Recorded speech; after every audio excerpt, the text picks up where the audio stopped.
suffered from. What do you have here? What is this? I happened to come across some report cards of mine when I was an elementary school student. But look here, attention.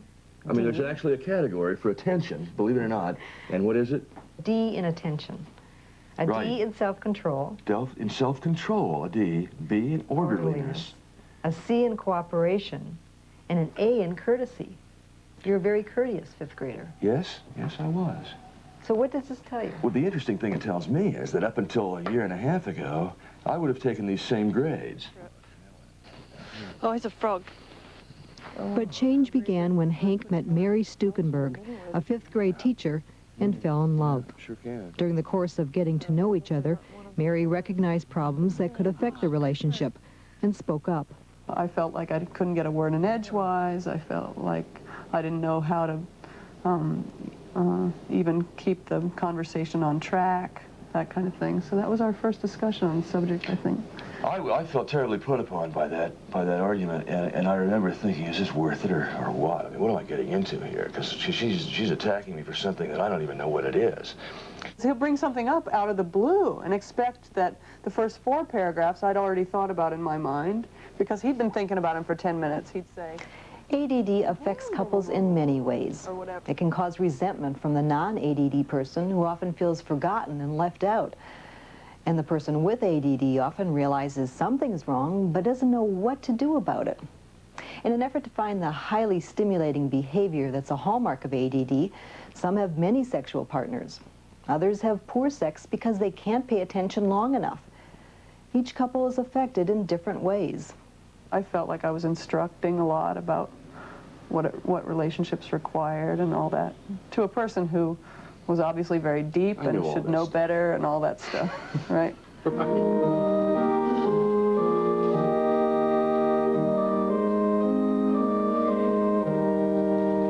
This is the Congregational Church. Well, it's very unstructured.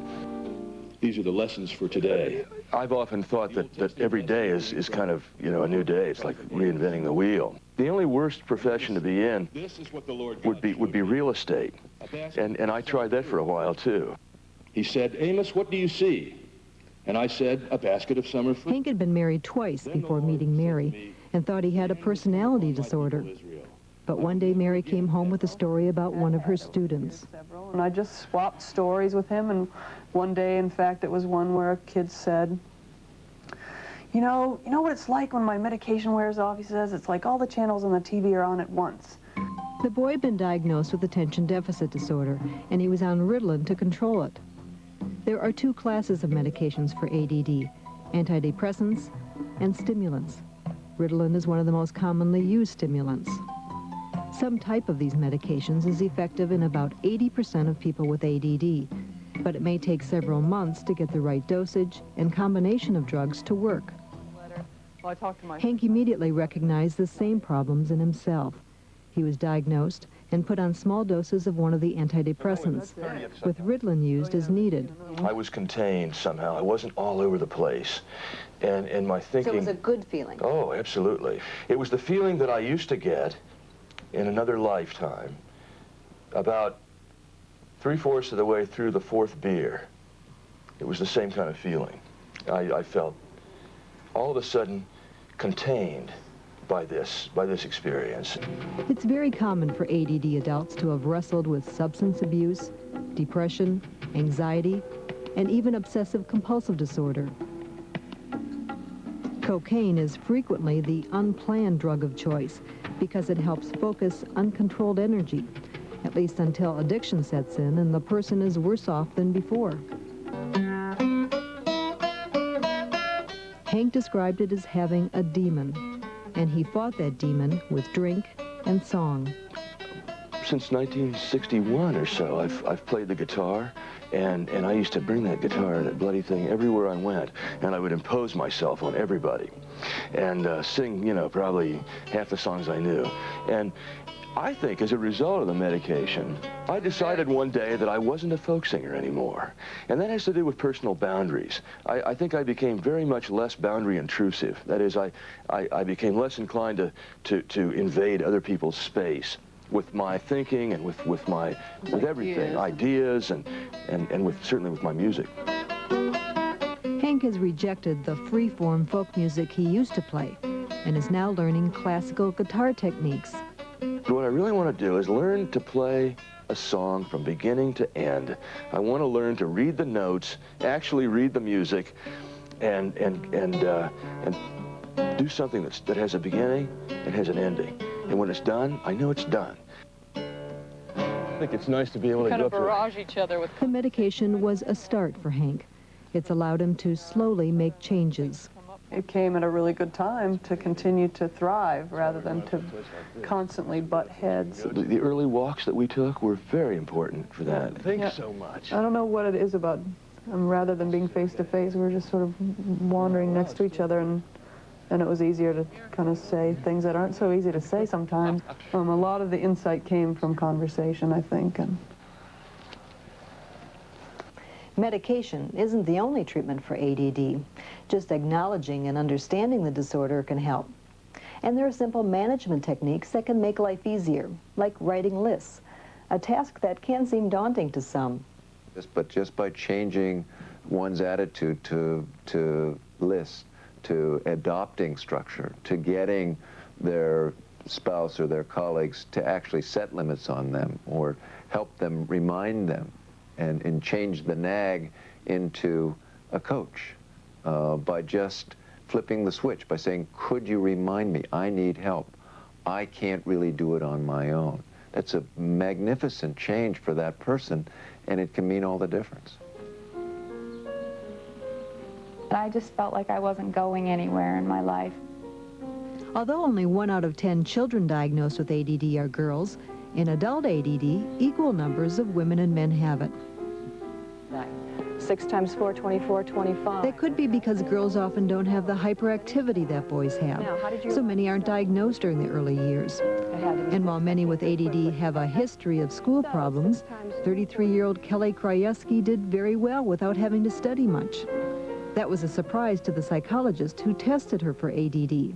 And he asked me how long I could read without looking up, and because I was distracted by something. And I said, seconds.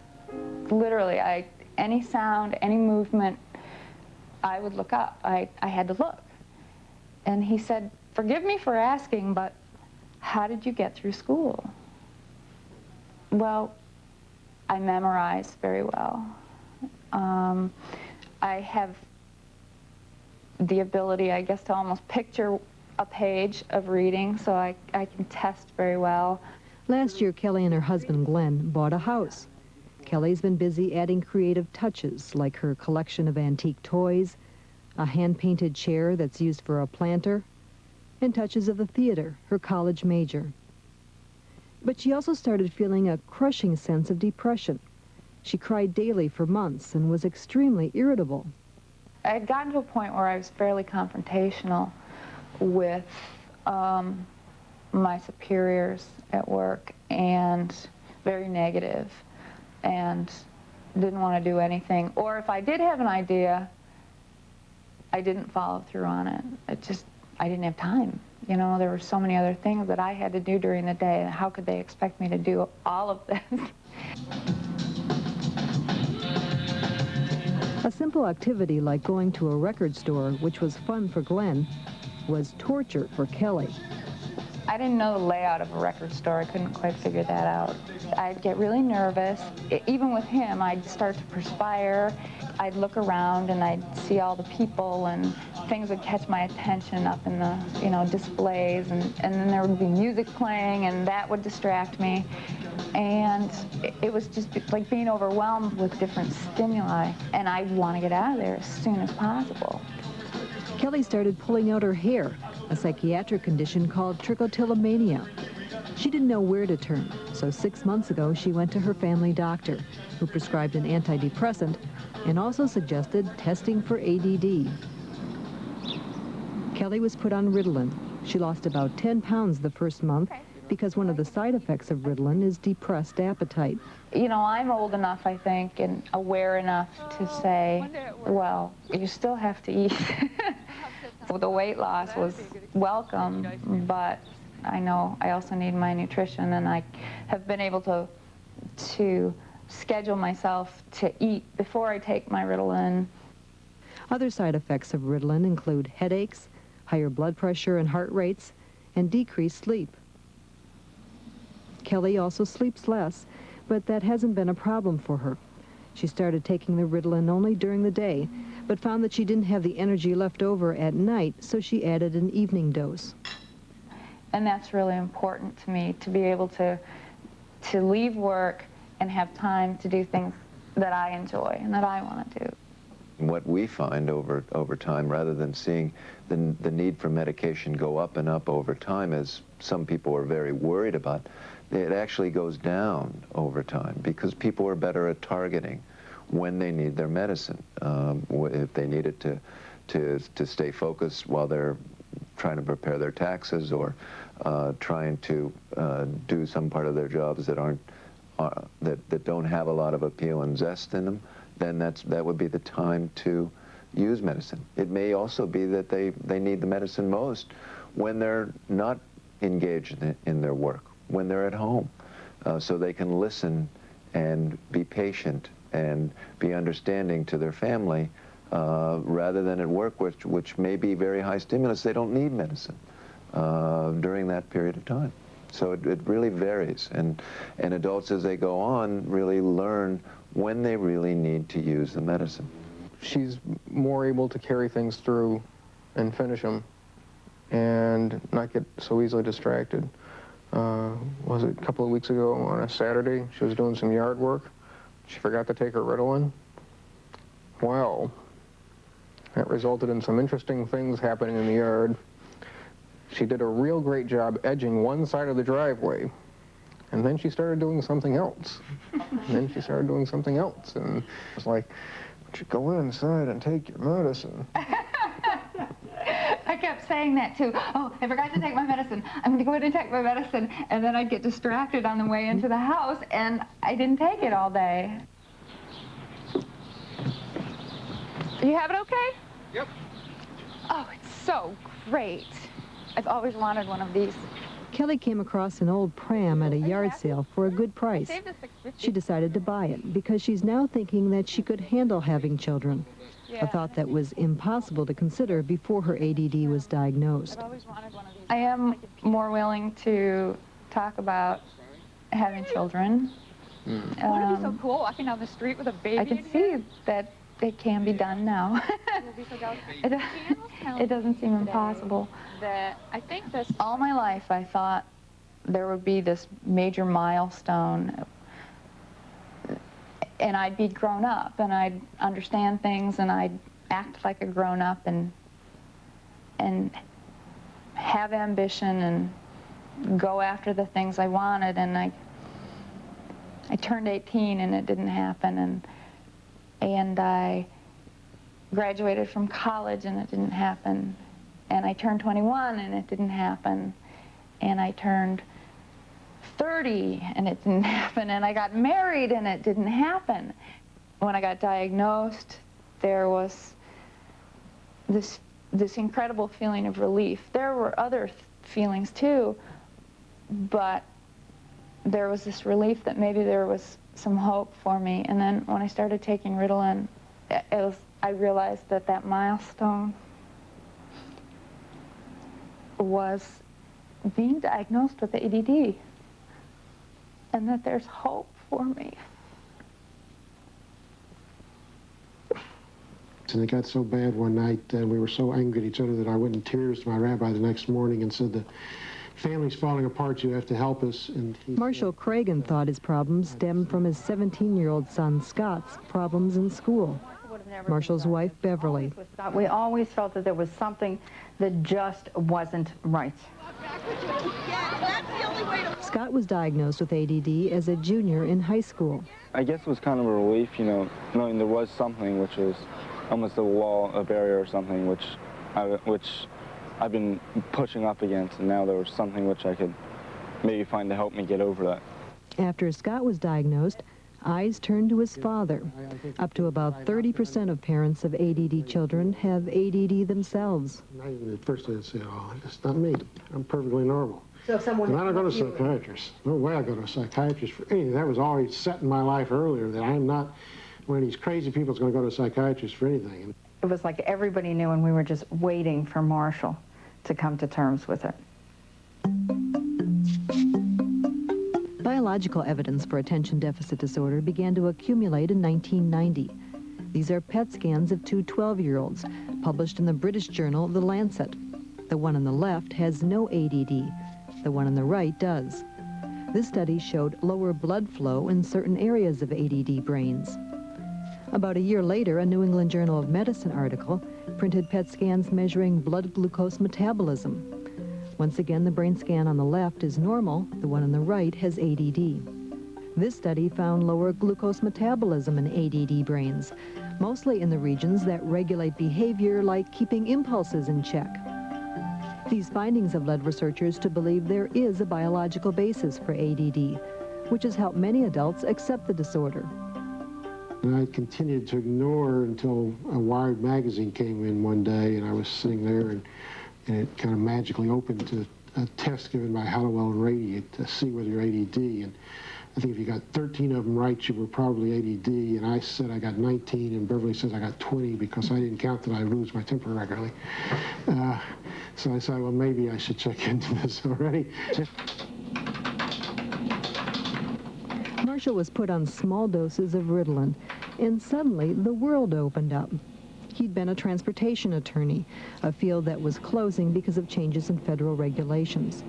It was also a job he hated, but had never known how to get out of.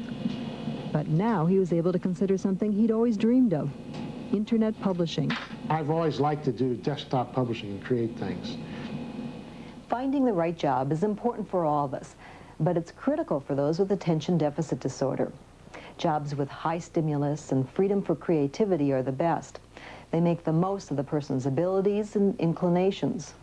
If I had not been under treatment for ADD, I would not have been able to pursue it and do it, because it took spending every Sunday reading employment ads and every Monday responding to them and networking with everybody. And an ADD person just wouldn't get around to that. And also, I wouldn't have had the ability to talk to people, to network with them without having treatment. I wouldn't have been able to focus in and talk. It's hard for ADD people to really talk to people. They can't really concentrate on an extensive conversation, but now I can do that better. Diagnosis of attention deficit disorder does not routinely happen for either adults or children. Even though it's a recognized disorder of the American Psychiatric Association, and there are national laws requiring schools to provide adequate education for all students, many people fall through the cracks. It came back that I had slight traces of dyslexia and ADD, but nothing to worry about, or so they thought. John Randall Elkins grew up in a small town in Tennessee. He was tested in the 3rd grade. Yeah. And it was always, from the teacher standpoint, I know he can. He's a smart student, really intelligent, but just can't make the grades. Ritalin was offered, but his parents didn't want him to take the medication because of the possible side effects. So John continued through school, just getting by. When he went to a private college, the problems got worse.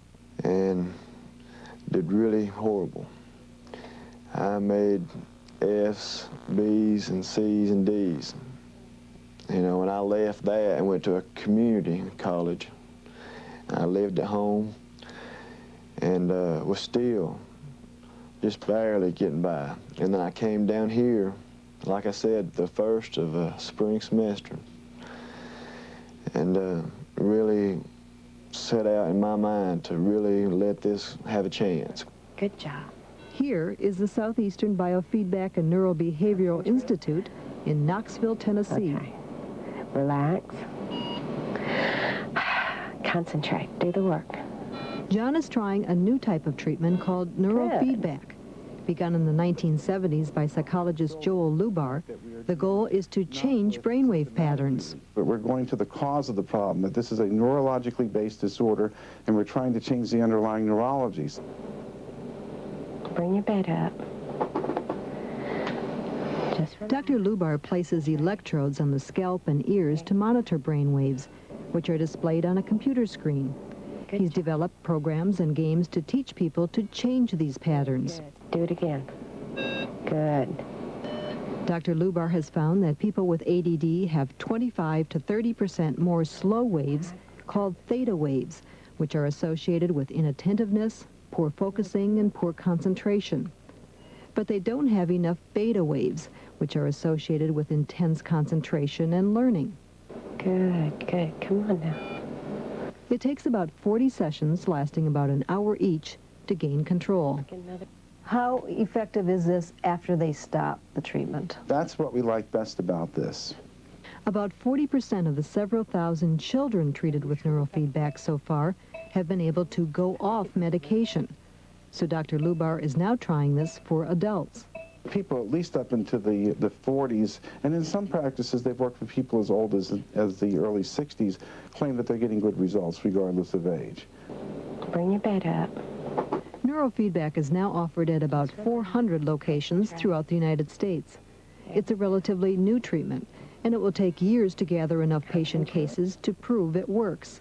But many have already gotten help. I can see tremendous improvement. I've come out this semester with over a 3.0. So I was really, really excited about it.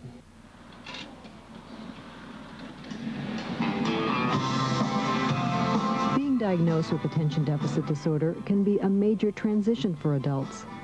It can mean new beginnings, higher self-esteem, and an excitement for the future.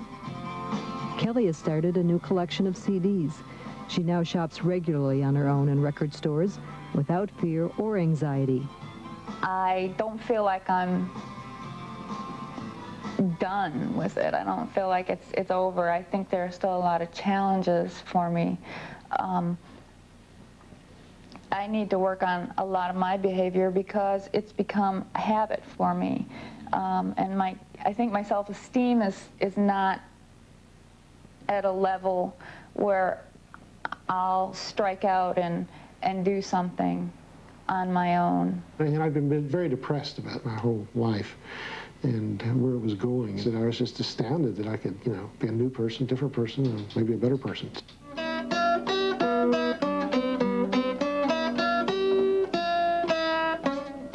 In fact, it says at the top of the page, as before, practice slowly with clarity and then increase speed.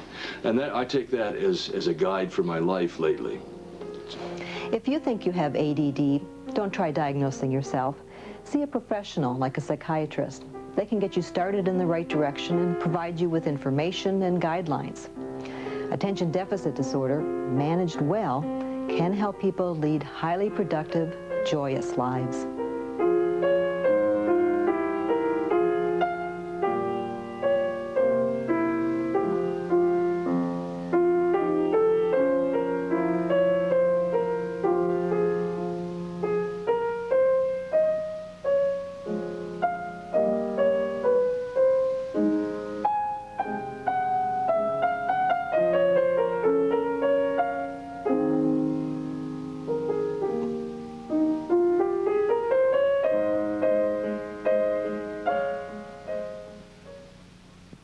If you'd like more information on this topic, visit the Doctors In website at www.dartmouth.edu/DRISIN.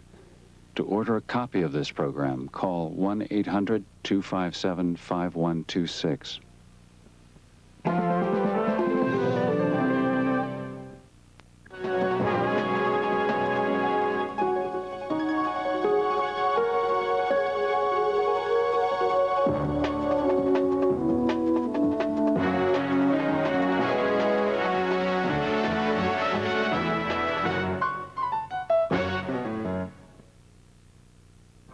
In his public life, Joseph Bernardine was center stage on issues of poverty, abortion, and nuclear war. But when confronted with allegations of sexual abuse and his own terminal cancer, he faced both with a dignity and grace that captured the imagination of millions. You have to begin seeing death not so much as an enemy, but as a friend.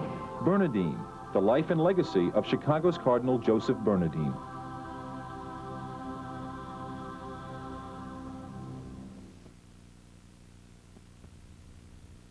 WRET TV, Channel 49, Spartanburg, South Carolina.